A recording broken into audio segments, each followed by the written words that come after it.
I watched her laugh as she picked up the mic. That fake performative laugh she does when she wants people to think she's effortlessly witty and chill, like she's just one of the guys despite being the woman who used to measure the height of every heel in her closet before attending casual functions. Erin's laugh didn't reach her eyes, but everyone around the table leaned in like they were about to witness comedy gold. We were 6 minutes into this disaster of a breakup test game, an idiotic ritual her department apparently does at company galas. It's supposed to be fun, lighthearted. Couples take turns delivering imaginary breakup lines. The more dramatic or funny, the better. The goal is to see who can outdo the others in fake venom. "It's not you, it's your credit score," someone had shouted earlier. Hilarious stuff, truly. And now it was Erin's turn. She stood, fixed her dress like she was stepping onto a stage, raised the mic, and with the smirk of someone who'd practiced the line already said, "It's over, James. Finally." The room laughed, the kind of laugh that's 80% awkward and 20% desperate. A few clapped. Her colleague Tara, the one who calls everyone babe and overshares on Slack, squealed like she'd just heard a plot twist in a reality show. I didn't laugh. I waited a beat, smiled, tilted my head just a bit, leaned closer to the mic, and said, "Perfect. Now I can finally admit you and David aren't just work friends." The oxygen left the room. The DJ stopped queuing up the next track. Wine glasses paused mid-air. Forks froze halfway to open mouths. One of the interns dropped their phone. Erin's hand twitched. David, VP of Strategic Growth, shining star of quarterly board calls, looked like someone had slapped him with a frozen trout. Somewhere in the back, someone coughed. I didn't say anything else. Just placed the mic down neatly in front of me and took a sip of my wine. Tasted expensive, dry. Irony never goes better with fish than in a moment like this. This is the part where I'm supposed to say I regret it, that it was an impulsive thing said in the heat of embarrassment or passive-aggressive spite. I wish I could give you that. But no, this wasn't an accident. This moment had been living rent-free in my head for months. I just didn't know the perfect delivery window would be hand-delivered by my own wife in front of her colleagues and board members. Poetic. And if you're still with me here, and I hope you are, go ahead and hit that subscribe button. Most people don't, and yeah, this kind of story is why the team stays up late editing and polishing every detail. Anyway, Erin tried to laugh again. That panicked, nasal flutter of a laugh that usually only comes out when she burns dinner or sends a message to the wrong group chat. But no one joined her this time. Even Tara had the decency to look down. One of the newer guys, I think his name's Matt, stood up awkwardly and mumbled something about needing to take a call. Translation, "Get the hell out before this becomes evidence." David? He didn't move. Not at first. Just stared at me like a man who'd forgotten where he parked his career. The worst part, for Erin at least, was how calm I looked. Because I was. Because I'd already mourned the end of our marriage in silence weeks ago. I'd already done the math, found the receipts, the locations, the overlaps. I didn't need a confrontation, I just needed a mic. She reached for my arm. "James, he's joking. He's always like this. It's part of our weird humor. Right, babe?" That's when I stood up, buttoned my jacket, leaned down slightly, and said just loud enough for the table to hear, "You always said I never make scenes. You're right. I don't." Then I turned to David. "Nice tie. Megan picked that out?" His face twitched, and I walked. The walk to the valet felt like a victory lap in a war I hadn't told anyone I was fighting. My phone buzzed twice before I even handed over the ticket. A missed call from Erin, then one from an unknown number. I knew whose it was. The CFO's assistant. She'd been at the table next to ours. I'd seen her eyes narrow as soon as I mentioned David. Let the games begin. The thing about silence is, it's not neutral. It fills the air like smoke when everyone's trying not to breathe. Erin blinked at me like she'd misheard, but her body gave her away. That tiny tremor in her wrist, the sudden rigidity in her smile, like a woman watching a rope fray, thread by thread, and realizing she's the only one holding on. David coughed hard, nearly choking on his glass of something amber and overpriced. He grabbed a napkin, dabbed his mouth, then quickly looked down, like the table centerpiece had suddenly become fascinating. His fiancée, Megan, I think, a marketing VP from their San Diego branch, slowly turned toward him. Her lips parted, but she said nothing. Her expression wasn't shocked. It was something worse. Confirming. One of Aaron's colleagues, a redhead in a pantsuit who I vaguely remember being named Alicia, was the first to crack. She dropped her fork with a loud clink, muttered, "Excuse me," and practically sprinted away from the table. Seconds later, the guy next to her, a junior developer with an unfortunate man bun, followed her, whispering, "I'll call him now," as he left.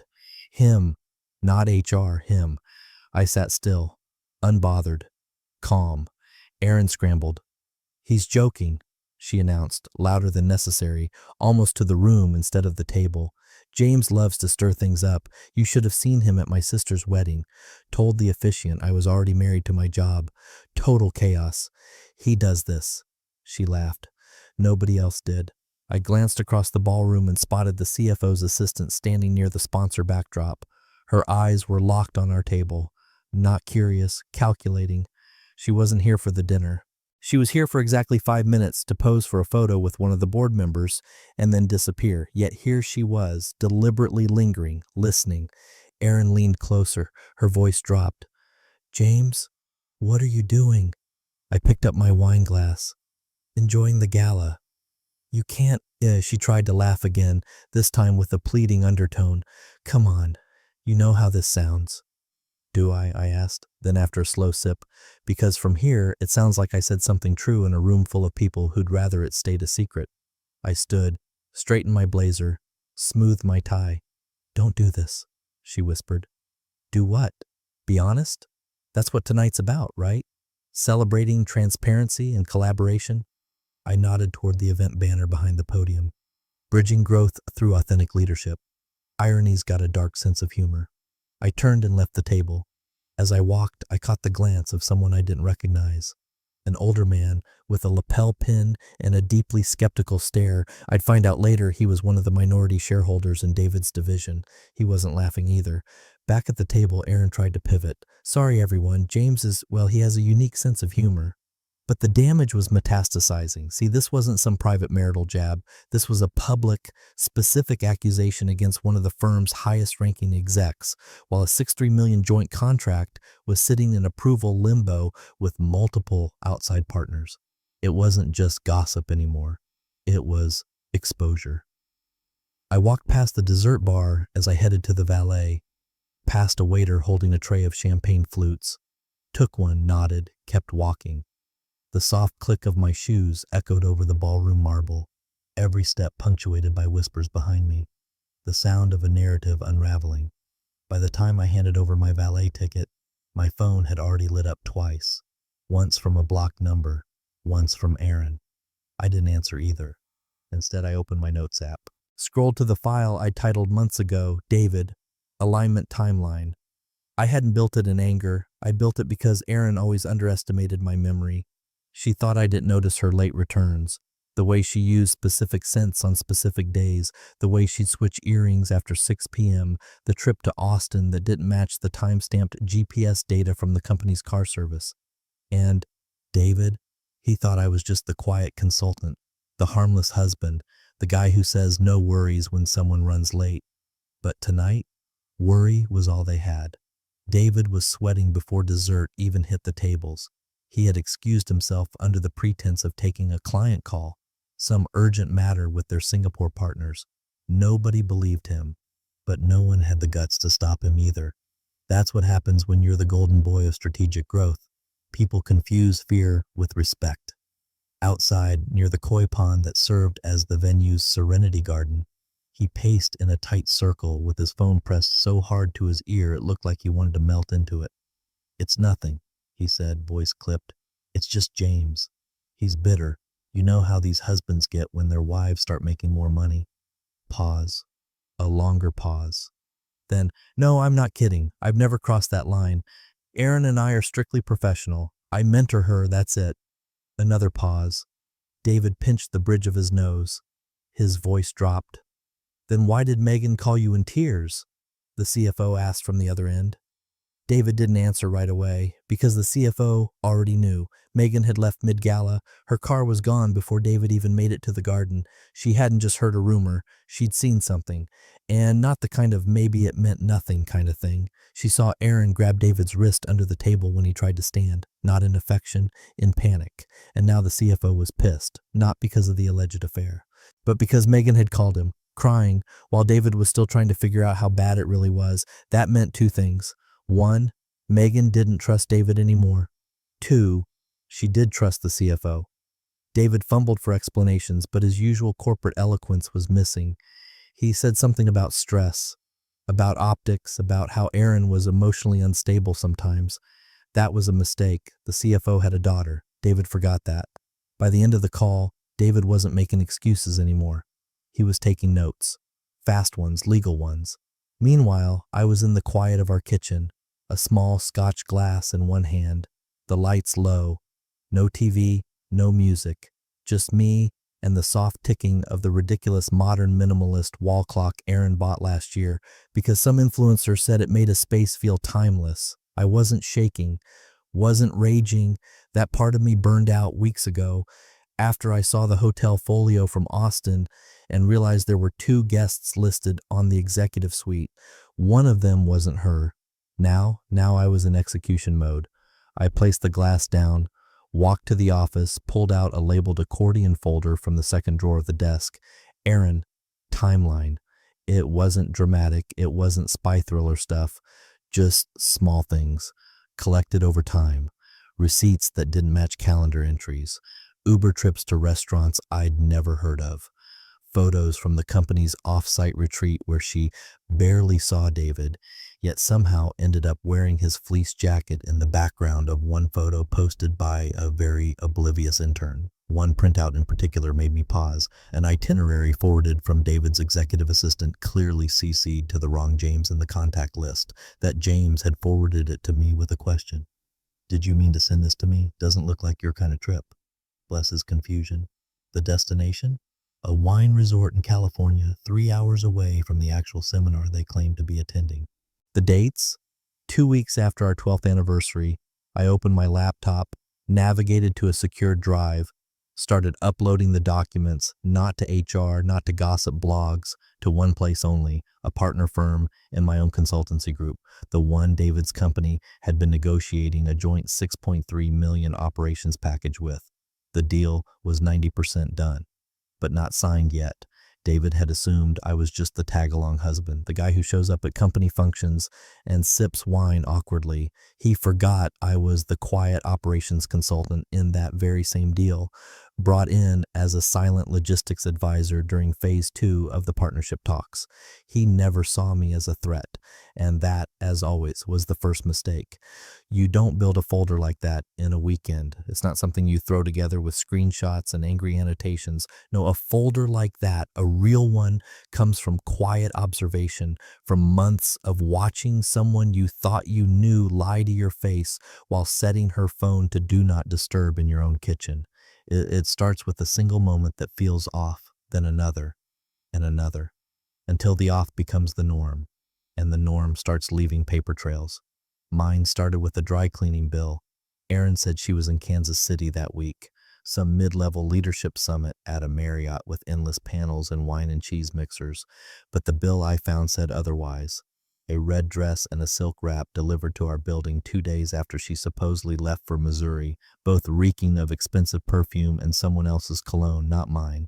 She hadn't worn that dress around me, so I checked her calendar. She'd marked that date with a vague entry, client dinner, time-stamped, slop, but not enough to confront her with. Not then. I started saving things instead, downloading calendar logs from our shared account, scanning Slack screenshots from the work iPad she left unlocked more than once after a few glasses of wine. Just enough digital breadcrumbs to start organizing. Eventually, I created a hierarchy. Folder 1, travel anomalies, flight receipts, car service records, hotel confirmation emails. Folder 2, visuals, photos from company events where she swore she barely spoke to David, yet somehow always ended up seated beside him, laughing a little too hard.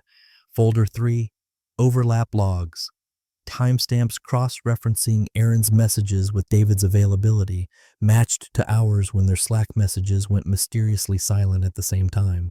Folder 4, public-facing lies, like the company Christmas party photo where Aaron is clinking glasses with David in that same red dress, the one she supposedly left in Kansas City.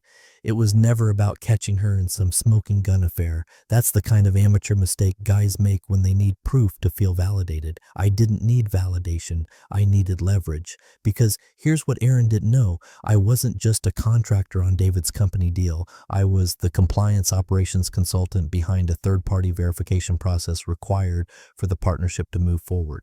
David's team was supposed to submit clean documentation of executive relationships, financial ties, and potential ethics violations.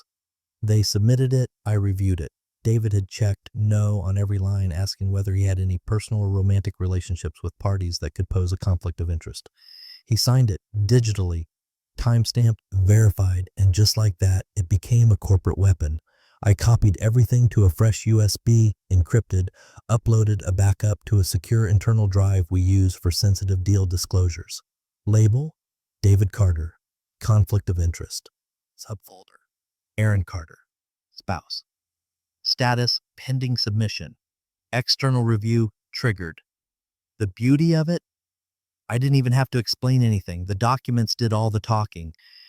That red dress photo, that Slack thread showing Aaron coordinating a client dinner in Napa that just happened to line up with David's blocked calendar days, his assistant's email confirming they were out of office together, off-grid, no comms, for a supposed private brainstorming retreat.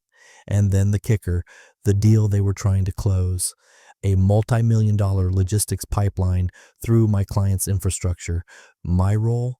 Quiet, buried behind spreadsheets and operational flowcharts, but essential, silent power. That's how I prefer it. So I waited, not for revenge, for timing. The contracts were still unsigned. The board had verbally greenlit the merger, but the paperwork was still being passed around for final compliance. That's when I clicked send, not to David, not to Aaron, to one man only, CFO Alan Kessler, my point of contact at the consulting firm's legal review panel. Subject: urgent ethics conflict documentation, request for immediate review, no commentary, just facts. Let them draw their own conclusions. That night, I slept just fine. The funny thing about paperwork is that it doesn't scream. It doesn't storm out of a room, slam doors, or throw wine glasses. It just sits there, quiet, unblinking, permanent. The truth, when printed in Arial 11 on a compliance disclosure form, isn't dramatic. It's damning. 3 days later, the contract was scheduled for finalization. My calendar pinged at 8 a.m. with a polite reminder: joint ops partnership, sign off, and media prep. That reminder stayed unopened. I wasn't attending. Instead, I sent an email. No subject line fireworks, no exclamation points. Just a zip file, a neutral message. Per review request. Attach documentation for consideration. It went directly to Alan Kessler, CFO, primary compliance officer, and the one man in that company who'd been overly cautious about optics since the FEC incident 7 years ago. He didn't reply, didn't acknowledge receipt, but he opened it. I know because the file pinged my tracking beacon within 90 seconds. Then again, then from a second device. The rest of that morning, I didn't check the news, didn't check my email. I went to the gym, had coffee, read an article about the declining quality of airport lounge food. By the time I got back to my place, the dominoes had already begun to tip. At exactly 12:47 p.m., the consulting firm's Slack channels lit up. Meeting moved to executive session. Urgent compliance briefing. David's calendar, which had been visible to the partner team all week, suddenly went dark. Later that afternoon, I received a message from a former colleague, someone I worked with during the early modeling of the logistics structure. All it said was, "Did you mean for his name to be on both documents?" I didn't respond, because yes, I meant for David's name to be on both. One document was a strategic initiative form submitted internally months ago with vague but important language tying him to the Aaron-led beta project. The other was more interesting. A signed compliance disclosure from the joint venture paperwork dated 32 days after that internal initiative, stating clearly, unequivocally, that David had no romantic, personal, or undisclosed professional relationships that could present a conflict of interest. 2 signatures, 1 lie, and the signature wasn't some lazy scribble. It was a legally embedded digital certificate, time-stamped, verified through 2-factor authentication. David had essentially sworn under penalty of perjury that he had no conflict. But in the background, red dresses, hotel overlaps, deleted text logs, joint wine tastings at client dinners. The contrast wasn't emotional. It was financial, legal. And now it wasn't about whether David had cheated with my wife. It was about whether he'd lied on federally scrutinized compliance documents. When millions of dollars are in motion and corporate partners are relying on clean ethics disclosures, lying isn't just unethical, it's a grenade in the boardroom. Alan Kessler didn't reply to my email, but he called an emergency executive session that same day. 3 legal advisors were looped in by 3:00 p.m.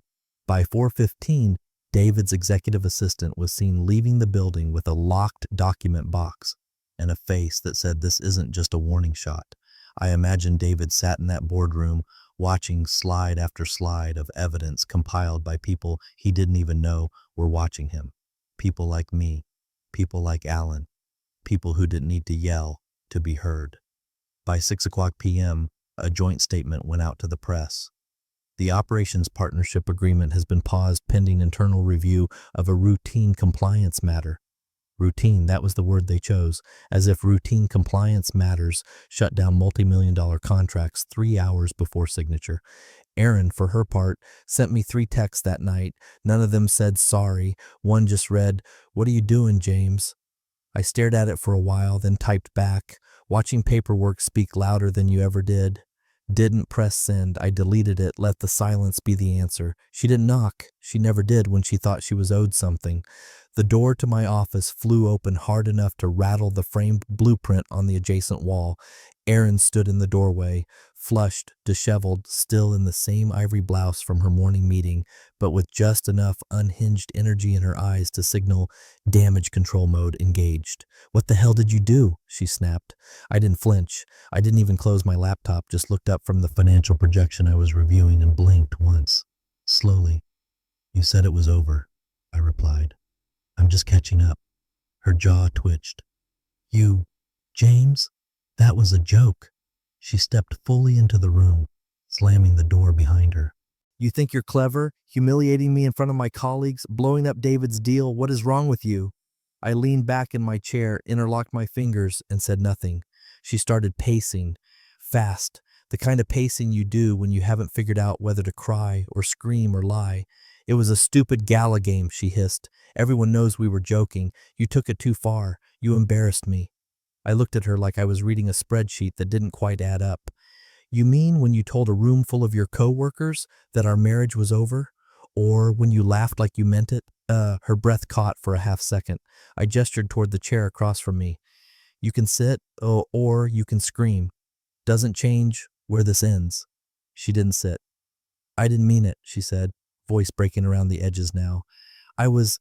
God, James, it was a dumb joke. We were playing a game." I nodded once. I wasn't. That silenced her. Not all the way, but enough to make her freeze. She stared at me like she was seeing something unfamiliar in my face. Like maybe I'd been wearing a mask this entire marriage and she just realized it was nailed to the wall behind me now.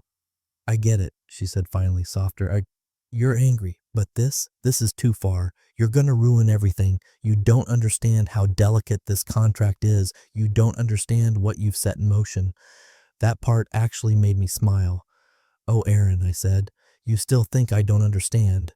She blinked, then her voice dropped to a whisper. "Do you have any idea what they're saying about me now?" "I have a few ideas," I said, reaching into the top drawer of my desk. I pulled out a cream envelope, clean, heavy stock, handed it to her. She looked down at it, hesitated, then opened it. Inside, my lawyer's business card, a draft of the divorce agreement, a post-it with her name and the words, "Please review, no rush yet." She stared at it like it was radioactive. "This is, she trailed off. "You've been planning this." "I plan things. You know that," I said, returning my gaze to the laptop screen. "Operations, logistics, Damage control. She let the silence sit for a beat, then said, I can fix this. No, I said, still not looking up. You can't. She stepped forward, desperation edging into her voice now. Please, don't do this. Not like this. You don't need to burn everything down. Just talk to me. I finally looked at her. I did, at the gala. You said it was over. I simply agreed. That's not fair. Neither was your affair. Her face cracked then. A subtle wince. Not denial. Not outrage. Just confirmation that the words had landed squarely in the one place she couldn't defend. David and I, she began, but I cut her off. Don't, I said. You're not good at lying anymore. She stood frozen, mouth slightly open like she had one more line, but couldn't figure out which version of herself to say it in. I leaned forward. Here's the thing, Aaron. You walked me into a trap thinking it was a joke. That makes you either reckless or arrogant. Maybe both. But now you're shocked that the trap snapped shut on your side of the line. She looked at the envelope again. You're really going to end our marriage like this? I shrugged. You ended it. I'm just signing the receipt. She left the office quietly. No slammed door this time. Just the sound of her heels, fast and uneven, echoing down the hallway like she was trying to outrun consequences that had finally put on running shoes of their own. I closed my laptop, stood up, and poured myself a drink. Not to celebrate, just to mark the moment. One phase ended, another began, and she still thought she could come back from this. By Thursday morning, it wasn't just a rumor anymore. The headline dropped quietly at 6:03 a.m., tucked between articles about quarterly earnings and another tech layoff wave. Merger deal in jeopardy after executive ethics allegations surface. No names, no quotes. Just a few dry paragraphs about conflicts of interest, undisclosed relationships, and a sudden stall in a 6.3M logistics partnership that had, until days ago, been considered a done deal.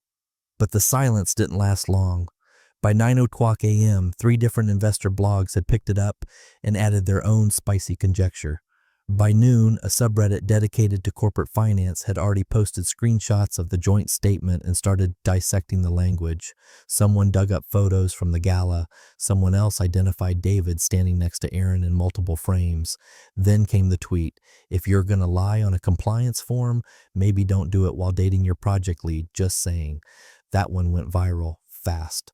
By 2:30 p.m., everything David had tried to contain started bleeding out in real time. His phone didn't stop ringing. His inbox lit up like a Christmas tree wired by a sadist. PR looped in. Legal got involved. One investor, a particularly blunt partner from a West Coast VC firm, finally snapped and sent a curt email to the board. We don't invest in firms with internal risk scandals. Pulling commitment effective immediately. That was $28 million gone in 30 seconds. David called him personally, of course. Tried to explain, said the situation was overblown, blamed a bitter ex-husband with an agenda. The investor cut him off mid-sentence. No one cares about the affair. They care about the lie. You signed a document that makes you a liability. David didn't answer. He couldn't. At headquarters, things unraveled quickly. The internal chat channel started leaking messages. Someone posted a poll in the employee Slack. Will he resign or be pushed? It got deleted 5 minutes later.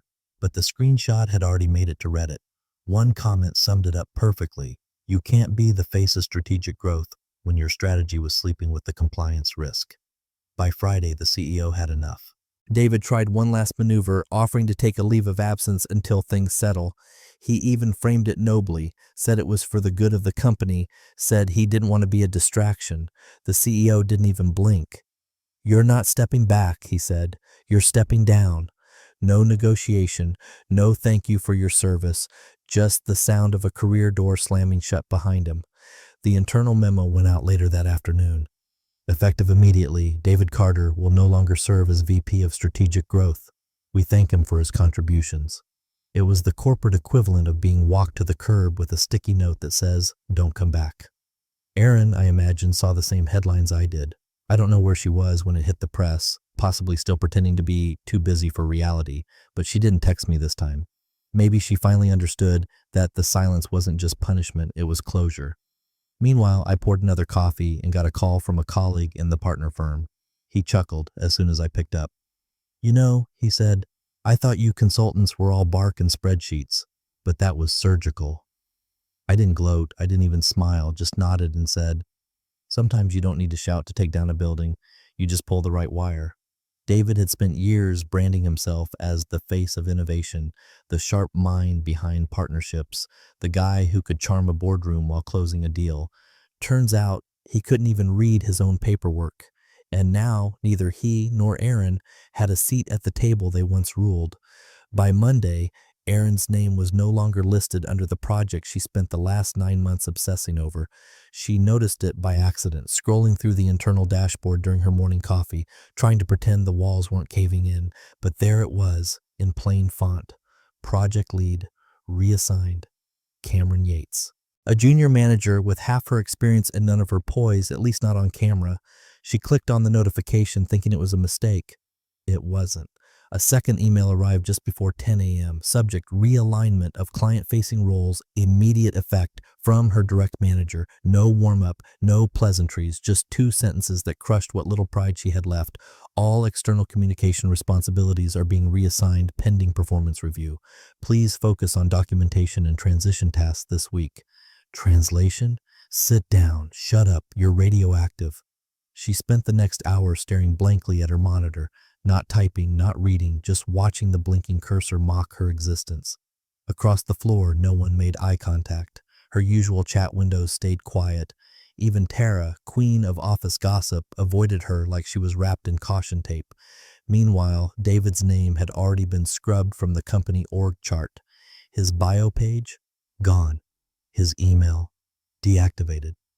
But the real gut punch came from Megan. She moved out. Not just out of their place, but out of their shared life entirely. Her LinkedIn profile was gone. Her Instagram wiped clean. A silent digital erasure. All that remained was a note left in David's desk drawer, according to someone who saw it before it was shredded. Loyalty matters, even in silence.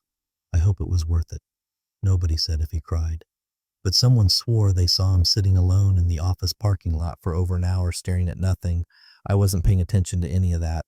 By that point, I'd already moved into a quiet downtown apartment, a mid-rise on the edge of the financial district, clean walls, big windows, a view of the river, and just enough city noise to remind me the world kept moving, even after betrayal. I unpacked slowly, deliberately, one box at a time. No shared mugs, no framed live, laugh, love quotes. Just peace. And a record player I hadn't used since college, now humming Coltrane softly through the kitchen. My attorney called that afternoon. We're finalizing the revised divorce terms, she said. The prenup now swings in your favor. Her breach gives you the upper hand. I didn't smile, just nodded. Let's proceed. Then I blocked Erin's number, not out of anger, not to hurt her, just to end the noise. The voicemails had shifted from righteous outrage to whimpering regret. One said, "We can fix this." Another, "You've made your point." And the last one left just after midnight. "I miss who we were. Can we at least talk?" I didn't respond. What was there to say? The woman who once accused me of being emotionally distant was now screaming into silence. The man who thought I was just the quiet consultant had become a cautionary tale. And the company they tried so hard to build careers inside, it was now using them as internal compliance training examples. You can only wear a mask for so long before it becomes fused. And when it cracks, everyone sees who's really underneath. Erin thought she was untouchable. David thought charm could outpace consequence. Neither believed the quiet one at the table was holding the detonator. And now, no titles, no power, no defense left to make, just echoes.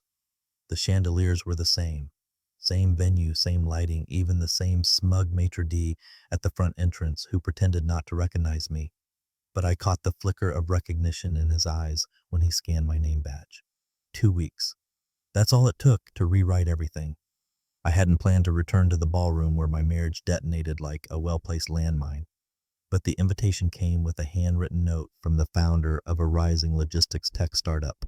We'd be honored to have you join our advisory board, especially given your foresight on the Carter debacle. Foresight, that's what they were calling it now. Not bitterness, not spite. Foresight. I walked through the same doors Erin and I had entered together just 14 days earlier, her hand on my arm, her laugh floating too loudly in the air. Now no Erin, no David, just me. And a dozen executives who'd quietly distanced themselves from both of them since the storm broke. People nodded, smiled, not the fake, overcompensating kind either, the kind that carried a new flavor. Respect. I wasn't flashy. I didn't bring a date, didn't need to. My presence was enough. A junior associate from one of the partner firms, barely old enough to rent a car, approached me near the bar and said, "You really called it, didn't you? At the last gala?" I gave him a small shrug. Just answered the question I was asked. He laughed nervously, like he didn't know whether I was joking. They all remembered, every single one of them. The line, the tone, the calm aftershock of it. From the far end of the room, I caught sight of Alan Kessler, the CFO. He raised a glass in my direction, subtle, discreet, not a public endorsement, but a quiet acknowledgement, the kind that carries more weight than any press release. The irony of it all. The very contract that had once been poised to elevate David's firm was now being discussed between my new startup and those same stakeholders. It hadn't died. It had simply waited for new leadership, clean hands, cleaner ethics, sharper minds. Funny how the tide doesn't vanish. It just changes direction. I made my rounds, said little, listened more, let them talk about David's resignation, Erin's leave of absence, Megan's quiet but surgical exit from the firm and the industry. I didn't weigh in, didn't need to. Every time I passed a new group, someone whispered, "That's the guy," or "He saw it coming," or my favorite, uttered by a regional director to her colleague as I accepted a drink. Smart man, quiet but dangerous. Let them guess. Let the myth grow taller than the man. I stood near the edge of the ballroom for a while, overlooking the terrace, watching the same koi pond David had paced beside during his panic call. Same ripples, different player. Someone tapped my shoulder. It was the gala organizer, new this year. She smiled nervously and said, "We were hoping you'd say a few words later tonight. Just something short about ethics and resilience. You've become a bit of a symbol." I nearly laughed at that. A symbol. 12 years of marriage, one sentence into a microphone, and now I'm a symbol. I looked her dead in the eye, nodded, and said, "Sure," because the best part wasn't that I'd survived it, it was that I did so without ever needing to raise my voice, and they all knew it. The letter arrived on a Wednesday morning, unceremoniously slid under her door in a plain manila envelope with no return address. Erin stared at it for a full minute before touching it, as if her name, typed cleanly on the label, might trigger some internal alarm. Inside was one page, no second chances, no HR buffer language, no warm exit interviews or vague promises of future opportunities. Just 3 lines. Your employment has been terminated effective immediately. Your severance package has been processed. No further contact is necessary. She sat on the floor of her apartment for an hour, the letter in her lap, the heater rattling softly in the corner. No one called, no one texted. Her inbox had been suspended days ago. Her name was no longer on any of the email chains, contracts, or archived projects she used to lose sleep over. Even the Slack workspace had silently purged her user profile. Her digital footprint, gone, erased like a bad patch in a beta test no one wanted to remember. She tried calling her manager, straight to voicemail. She texted David, no response. She stared at her own reflection in the blank phone screen, and for the first time, she didn't recognize the woman who looked back. No poise, no power. Just a former strategist in a high-rise apartment she couldn't afford anymore, staring at a door no one was coming through. 2 days later, she saw me. I was at a cafe in Midtown, corner table, coat off, sleeves rolled. Across from me sat Calvin Reed, the investor David had tried to impress back when things still felt salvageable. The same man who withdrew his $2.8 million commitment with one sentence. The same man who now sat across from me, sipping espresso and nodding as I outlined a rollout strategy that would replace David's failed implementation with a cleaner, scalable infrastructure. Erin froze outside the window. She watched us laugh, watched Calvin raise his glass in a quiet toast, watched me slide a manila folder across the table, the kind that didn't carry severance but strategy. She hesitated, then pushed the door open like a gust of cold wind was shoving her from behind. I saw her the moment she entered. So did Calvin. He didn't flinch. just took another sip, as if he'd seen the scene a dozen times before and already knew how it ended. She walked up, slow, each step hesitant, like she was expecting the ground to give out. "James," she said, voice barely above a whisper, "can we talk?" I looked up, let the silence stretch long enough for her to fidget with the hem of her sleeve. Then I said, "You already did, in front of your coworkers." I just replied. Her lips parted slightly, but no words came. She glanced at Calvin, trying to gauge if he was listening. He was. Without looking up from his cup, he said, "Tell David we appreciated the transparency." Erin blinked. Once, twice, then nodded, even though no one had asked her to. Like she needed to agree with something, anything, just to feel part of the room again. But she wasn't. She turned and walked out, slowly. Shoulders hunched, no performance left, no carefully arranged expression. And me? I turned back to the folder. Calvin flipped the page. "You know," he said, "that line you dropped at the gala, it was surgical." I didn't smile. Truth usually is. Outside, Erin stood on the sidewalk for a long time, staring through the glass like she just walked past the life she used to own, except it never belonged to her. Not really.